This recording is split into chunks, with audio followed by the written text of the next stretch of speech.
Hello students, today I am with you with the book of 9th class Beehive and the poem number 2nd Wind.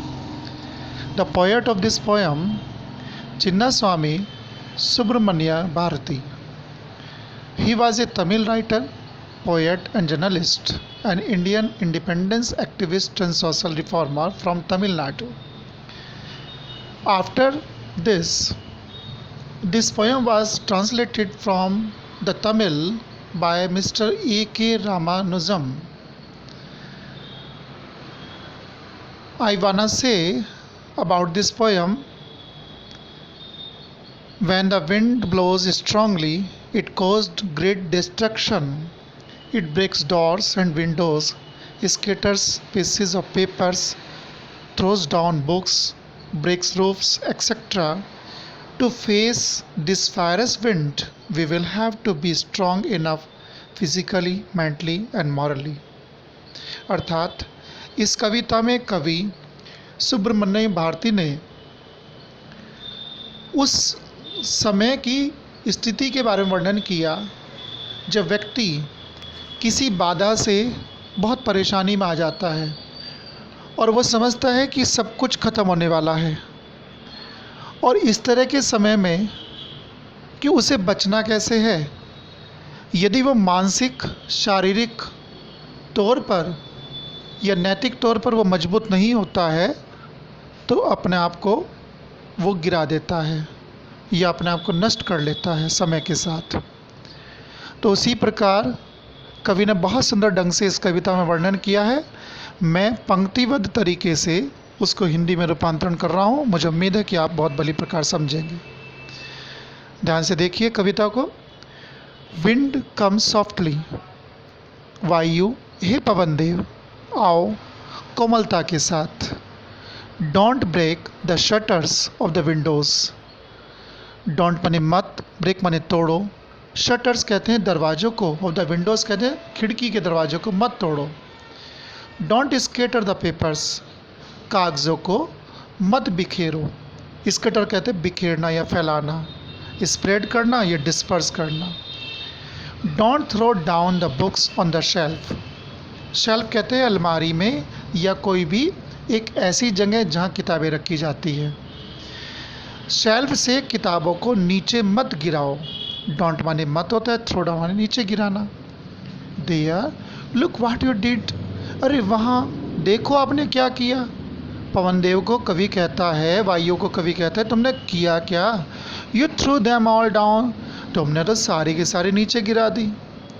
You tore the pages of the books, तुमने फाड़ दिया, टोर माने फाड़ देना, तुमने फाड़ दिया पन्नों को, पेजेस कहते पन्नों ऑफ द बुक्स किताबों के। यू ब्रोट रेन अगेन, तुम दोबारा से बारिश को ले आए।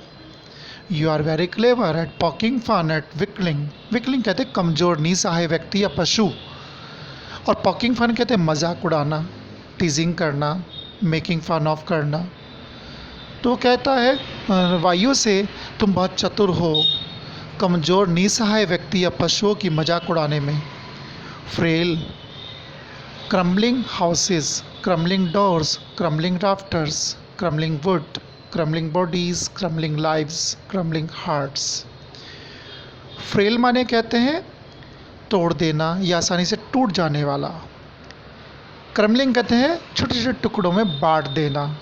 हाउसेज यानी मकानों को, डोर्स यानी दरवाज़ों को, राफ्टर्स यानी शहतीर या जो छत में कड़ियाँ लगती हैं उनको, वुड लकड़ियों को, बॉडीज़ शरीर को, लाइव्स जीवन को, और हार्ट्स यानी हृदय को छोटे छोटे टुकड़ों में आसानी से आप तोड़ देते हो।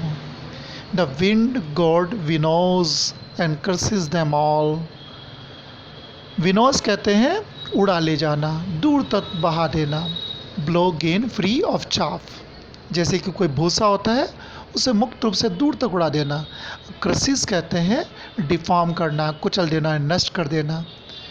तो यहाँ पे इसका वर्णन आता है कि जो वायु है वो आसानी से उड़ा ले जाती है, और क्रसिस देम ऑल, सब कुछ उसको, वह उन सबको नष्ट कर देती है।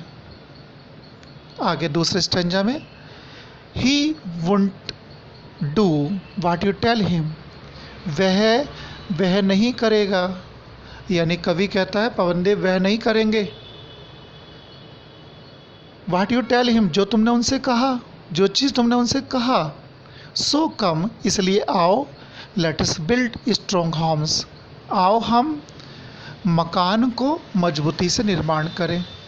Late joint the doors firmly, आओ दरवाज़ों को मजबूती से एक साथ बांध दे, जॉइंट कर दे।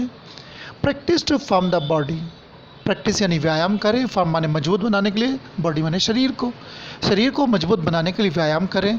Make the heart stead fast, और हृदय को दृढ़ बना लें, स्टीड फास्ट कहते हैं मजबूत बना लें।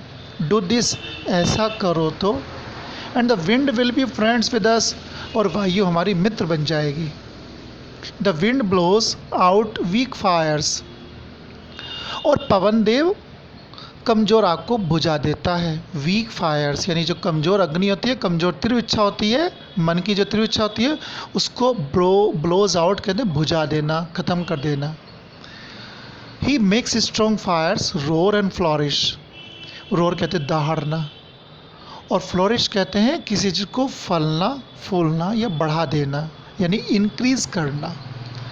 वह अग्नि को यानी मजबूत आग को फैलने से और मजबूती से पनपने में वह सहायता भी करती है। हिज फ्रेंडशिप इज़ गुड, उसकी मित्रता भी अच्छी हो जाती है, यानी जब हम शक्तिशाली होते हैं तो वह पवनदेव की मित्र भी बन जाते हैं। We praise him every day, हम उसकी प्रतिदिन प्रशंसा भी करते हैं। मुझे उम्मीद है आपको ये कविता हिंदी में समझ में आई होगी। धन्यवाद।